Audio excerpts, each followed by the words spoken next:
Pada tanggal 16 Mei 2015 adalah hari kelam bagi kota Denpasar, Bali, di mana anak perempuan bernama Angeline Megawe dibesarkan untuk dijadikan sasaran amarah dari orang tua angkatnya. Jasad Angeline diketemukan terkubur di halaman belakang rumahnya di Jalan Sedap Malam Denpasar, Bali, pada hari Rabu tanggal 10 Juni 2015. Dalam keadaan yang tidak layak, tertutup sampah di bawah pohon pisang. Polisi mencium bau menyengat dan melihat ada gundukan tanah di sana. Selanjutnya, polisi menyelidiki lebih mendalam dan menetapkan 2 orang tersangka pembunuh, yaitu Agustai sebagai pembantu rumah tangga dan Margaret Christina Megawe sebagai ibu angkatnya. Halo sahabat bumi, kita berjumpa lagi dengan channel Bumi Rimbu yang sangat sederhana ini. Kali ini Bumi Rimbu akan menceritakan sebuah kisah kejahatan yang dilakukan oleh ibu angkatnya terhadap anak angkatnya. Sangat kejam, sadis apa yang dilakukan oleh ibu angkat ini. Dengan tega, dia menghabisi anak kecil yang lucu dan menggemaskan itu. Sampai kapan kejadian seperti ini berlangsung di bumi Nusantara yang kita cintai ini? Sebetulnya saya sangat berat sekali menceritakan kisah ini. Tapi saya memiliki harapan bahwa jangan sampai kejadian seperti ini terulang kembali. Kita langsung saja ke ceritanya. Angeline lahir pada tanggal 19 Mei 2007. Di sebuah klinik di daerah Canggu sebagai putri dari seorang ibu bernama Hamidah dan ayah bernama Ahmad Rosidi. Ia adalah putri kedua dari 3 bersaudara. Namun, para anggota keluarga ini kemudian tinggal terpencar karena orang tuanya bercerai setelah melahirkan putri ketiga. Anak sulungnya yang bernama Ina tinggal bersama keluarga ayahnya di Rogojampi, Banyuwangi. Sementara Aisyah, si anak bungsu, tinggal bersama neneknya di Desa Tulungrejo, Banyuwangi. Sementara itu, Angeline bersama orang tua angkatnya yang terakhir tinggal di Sanur Denpasar, tepatnya di Jalan Sedap Malam. Ketika melahirkan Angeline, Hamidah tidak sanggup melunasi biaya persalinannya ke klinik. Saat sedang mengalami kesulitan demikian, seseorang mempertemukan dan memperkenalkannya dengan Margaret Christina Megawe yang menawarkan bantuan untuk melunasi biaya tersebut. Sekaligus bermaksud untuk mengadopsi bayinya. Waktu itu, Margaret datang ditemani suaminya yang bernama Douglas Scarborough. Untuk keperluan tersebut, Margaret mengeluarkan biaya sebesar 1,8 juta rupiah, dengan rincian biaya persalinan 800.000 rupiah dan biaya perawatan Hamidah 1 juta rupiah. Maka 3 hari setelah lahir, Angeline langsung dibawa oleh Margaret dan tidak pernah bertemu lagi dengan kedua orang tuanya. Saat itu anak tersebut belum diberi nama oleh Hamidah.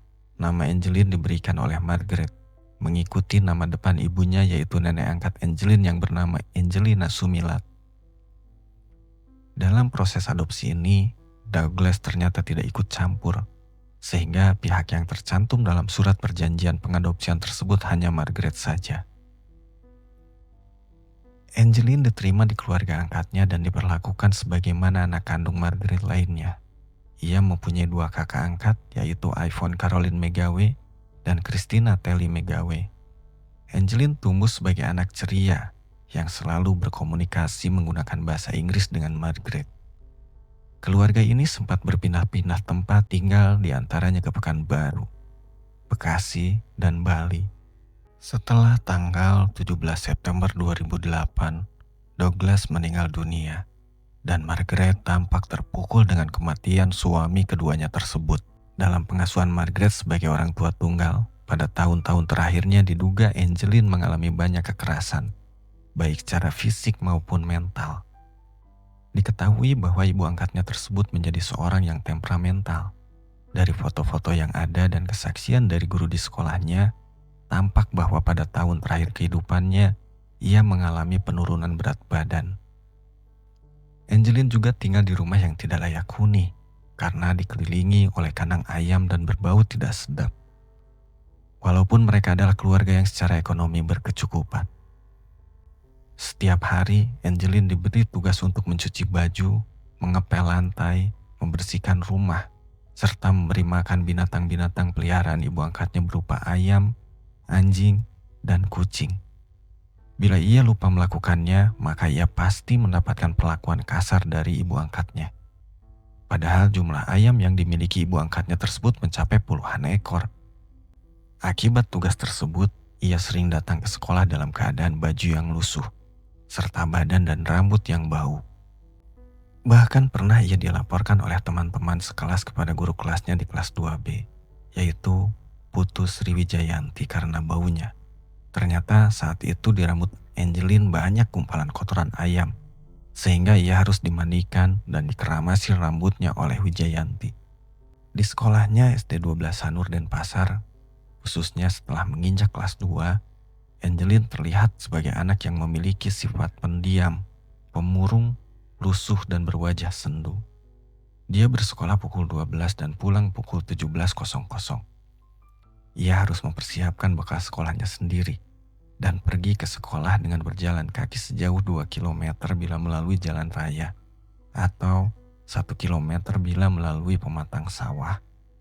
Rutinitas yang tidak sewajarnya bagi seorang anak mengakibatkan Angeline tanpa kelelahan, tidak sehat, dan terganggu perkembangannya.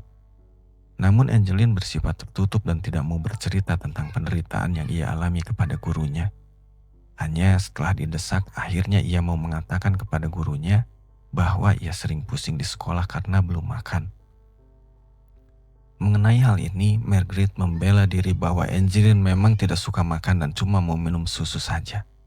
Padahal kalau diberi makan di sekolah oleh gurunya, ternyata Angeline bisa sampai menghabiskan 2 piring makanan yang disediakan. Mengetahui keadaan yang dialami oleh Angeline, kepala sekolahnya yaitu Ike Tutruta sampai berniat untuk mengadopsi anak tersebut. Ia meminta wali kelas Angeline untuk menyampaikan niatnya kepada Margaret. Namun Margaret melarangnya dengan alasan Angeline mempunyai tanggung jawab berupa berbagai tugas dan kewajiban yang harus dilakukannya di rumah. Walaupun banyak bukti yang mengatakan Margaret adalah seorang yang temperamental, tetapi ia tetap tidak mau mengakui kesalahannya sebagai ibu angkat yang tidak mengasuh Angeline dengan baik, apalagi sampai melakukan kekerasan. Ia malah mengaku menyayangi Angeline dan anak itu pun menyayangi dia. Ia berdalih memberi berbagai tugas kepada Angeline semata hanya untuk mendidiknya agar mandiri. Ia mengaku tidak mau dipisahkan dengan Angeline, sehingga ketika mendengar bahwa Komnas Perlindungan Anak akan mengambil hak asuh anaknya, ia berangkat dan menyatakan akan membunuh siapapun yang akan mengambil anak itu dari sisinya. Kasih sayang Margaret kepada Angeline juga diungkapkan oleh mantan tetangganya di Pekanbaru. Saat mereka berkunjung ke Pekanbaru, ia melihat hubungan Margaret dengan anak angkatnya itu selayaknya hubungan ibu dengan anak kandungnya. Pengacara Margaret, yaitu Hotma Sitompul, juga menyatakan bahwa salah satu bukti Margaret menyayangi anaknya itu adalah pemberian nama ibu kandung Margaret kepada anak tersebut. Kasus yang menimpa Angeline pertama kali mengemuka dengan beredarnya kabar tentang hilangnya anak tersebut. Kabar itu tersebar luas antara lain akibat dibuatnya sebuah laman di jejaring sosial Facebook berjudul Find Angeline Bali Missing Child. Laman tersebut dibuat oleh salah satu kakak angkat Angeline yang sedang kuliah di Amerika Serikat, yaitu Christine, pada tanggal 16 Mei 2015 sekitar pukul 17.00. Sementara iPhone membuat selebaran mengenai hilangnya Angeline. Keesokan harinya berbagai media massa turut memberitakan kehilangan tersebut. Berdasarkan informasi dari iPhone, dikabarkan bahwa adiknya hilang saat mereka bermain di depan rumah, sekitar pukul 15.00. Setelah tidak juga ditemukan sampai pukul 18.00, maka kemudian iPhone melaporkannya ke polisi. Tim pencari anak hilang dari kepolisian lantas mencarinya dari Denpasar sampai ke Banyuwangi, tempat lahir orang tua kandungnya. Berbagai upaya dilakukan oleh polisi, seperti mengamati CCTV di sekitar lokasi, menganalisis telepon seluler dari orang tua kandung dan orang tua angkatnya, serta menggunakan anjing pelacak. Namun anjing tersebut tidak menemukan jejak Angeline dan hanya berputar-putar di sekitar rumahnya saja. Keluarga Angeline yang berasal dari luar Bali pun berdatangan ke kediaman Angeline untuk membantu mencari anak tersebut. Kasus kehilangan anak ini juga menarik perhatian dari Komisi Nasional Perlindungan Anak Indonesia yang disingkat KPAI, sehingga ketuanya Aris Merdeka Sirait beserta 2 anggota timnya datang ke Bali untuk melakukan dialog dengan Polresta Denpasar Bali dan Polda Bali. Mereka juga kemudian berkunjung dan menemui Margaret di rumahnya. Saat itu, Margaret memperkenankan mereka untuk melihat kamar dan ruangan dalam rumah. Dari hasil kunjungan itu, Aris berkesimpulan bahwa selama ini Angeline tinggal di rumah yang kondisinya sangat buruk dan tidak layak huni. Dengan halaman dipenuhi kandang ayam berjumlah sekitar 100 ayam, serta akan membuat anak tidak bisa berkembang dengan baik. KPAI juga menyatakan maksudnya akan mengambil alih sementara hak asuh Margaret atas Angeline, sehingga membuat Margaret menangis histeris. Dia mengaku tidak terima, bahkan mengancam akan membunuh siapapun yang akan mengambil anaknya itu karena dia menyayangi Angeline. Begitupun sebaliknya, Angeline pun menyayanginya. Selain oleh KPAI, rumah Margaret juga didatangi oleh 2 menteri kabinet kerja, yaitu Menteri Pendayagunaan Aparatur Negara dan Reformasi Birokrasi, yaitu Yudi Krisnandi, dan Menteri Pemberdayaan Perempuan dan Perlindungan Anak yaitu Yohana Yembise. Namun Margaret menolak menemui keduanya, dan kedua menteri itu pun tidak diperbolehkan memasuki rumahnya. Hilangnya Angeline juga dibantu penanganannya oleh Pusat Pelayanan Terpadu Pemberdayaan Perempuan dan Anak Kota Denpasar, yang merupakan perpanjangan tangan pemerintah Kota Denpasar yang menangani perempuan dan anak. Mereka sudah memiliki kekhawatiran bahwa hilangnya Angeline bukan karena diculik atau melarikan diri, tapi justru dibunuh. Hal ini dinyatakan oleh pendamping hukum P2TP2A, yaitu Siti Sapura, tanpa mencurigai siapapun termasuk ibu angkatnya. Hal tersebut didasari minimnya indikasi yang mereka temukan bahwa Angeline hilang di sekitar rumah atau diambil seseorang. Sehingga mereka menduga bahwa Angeline dihilangkan, dikubur atau dibunuh. Apalagi saat polisi melakukan pemeriksaan, Margaret tidak kooperatif. Dan ada ruang di rumah Margaret yang tidak boleh dimasuki orang lain kecuali oleh orang terdekatnya dia. Ditambah lagi karena mantan pembantu Margaret yaitu Agus Temai Hambame pernah mengatakan bahwa satu hari sebelum dilaporkan hilang, hidung Angeline berdarah karena dipukul ibunya. Pencarian Angeline terhenti setelah ia ditemukan dalam keadaan tewas terkubur di halaman belakang rumahnya pada hari Rabu 10 Juni 2015. Jasadnya dalam kondisi membusuk di bawah pohon pisang, ditutup sampah, kubur bersama bonekanya. Otopsi segera dilakukan di instalasi forensik di RSUP Sanglah, pimpinan Dr. Ida Bagus Putu Alit. Dari hasil otopsi, Angeline diketahui meninggal sejak 3 minggu sebelumnya.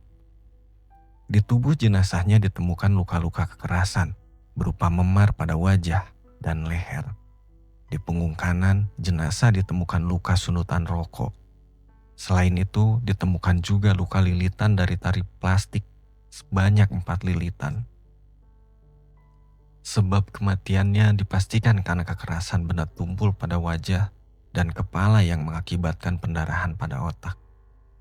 Jasad Angeline kemudian dimakamkan di Dusun Wadukpal, Desa Tulungrejo, Kecamatan Glenmore, Kabupaten Banyuwangi, yang merupakan kampung halaman dari ibu kandungnya. Setelah ditemukannya jasad Angeline pada tanggal 10 Juni 2015, Kepolisian Resort Kota Denpasar segera mengadakan pemeriksaan terhadap 7 orang, yaitu Margaret sebagai ibu angkat, Iphone dan Christina sebagai kakak angkat, Agus Temai sebagai pembantu, Dua penghuni indekos yaitu suami istri Rahmat Handono dan Susiani, dan petugas keamanan Dewa Ketut Raka yang disewa khusus oleh Margaret untuk menjaga rumah itu setelah ramainya pemberitaan terkait Angeline.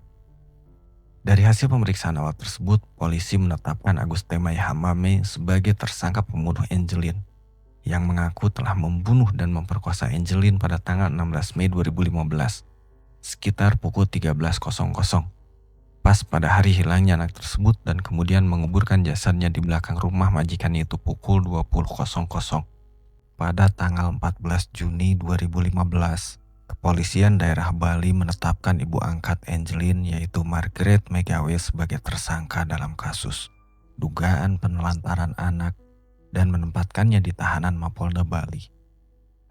Pada tanggal 28 Juni 2015, Margaret ditetapkan sebagai tersangka dalam kasus pembunuhan berdasarkan 3 alat bukti, yaitu pengakuan Agus, bukti-bukti kedokteran forensik RS Sanglah, dan hasil olah tempat kejadian perkara atau TKP oleh tim forensik Polresta Denpasar Inafis Polda Bali. Sidang perdana kasus pembunuhan Angeline digelar pada tanggal 22 Oktober 2015. Pada sidang tersebut, jaksa menyebutkan jika Margaret menyuruh Agus Temai untuk menguburkan jasad Angeline dengan iming-iming uang. Margaret pula menyuruh Agus untuk menyalakan rokok dan menyundutkan ke tubuh Angeline. Dan hal tersebut sesuai dengan hasil visum RSUP Sanglah. Dalam persidangan tersebut, jaksa mengungkapkan bahwa tanggal 16 Mei 2015, Margaret memukuli Angeline berkali-kali pada bagian wajah dengan tangan kosong, hingga hidung dan telinga Angeline mengeluarkan darah. Pembunuhan Angeline kemudian direncanakan dengan maksud untuk menghilangkan jejak. Sementara dalam persidangan tersebut, Margaret menolak tuduhan jaksa yang menyatakan bahwa dirinya telah membunuh Angeline. Margaret menyatakan bahwa dirinya menyayangi Angeline sebagaimana layaknya anak disayangi oleh seorang ibunya.